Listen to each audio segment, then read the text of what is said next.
The Hundred-Line Last Defense Academy is a mix of visual novel and tactics RPG from creators known for Danganronpa and AI The Somnium Files.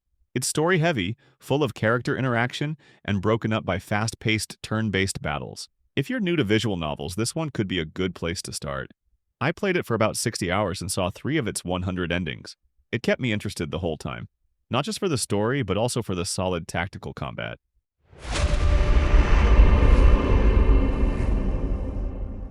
You play as Takumi, a teenager living in a fake version of Tokyo after some kind of disaster.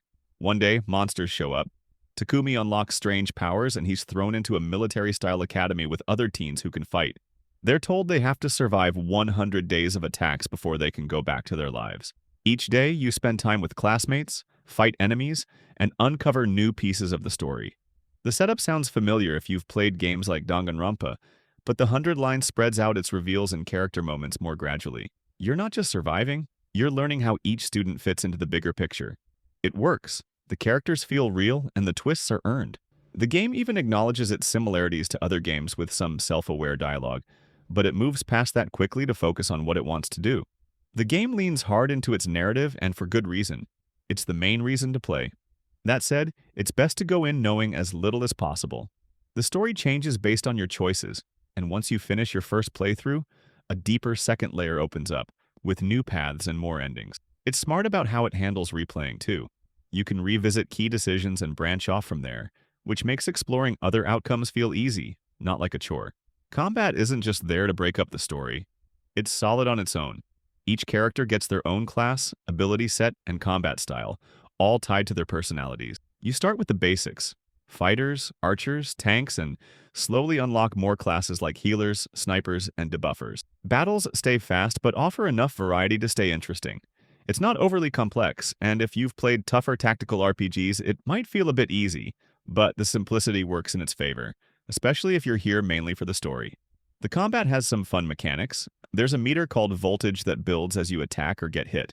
Once it fills, you can trigger special attacks.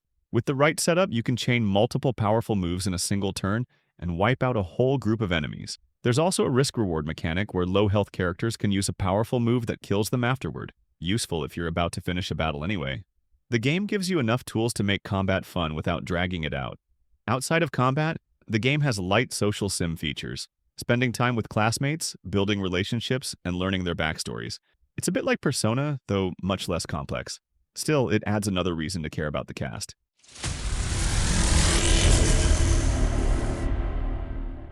The 100 line Last Defense Academy is a strong mix of story and gameplay. The narrative is the main draw, but the combat supports it well.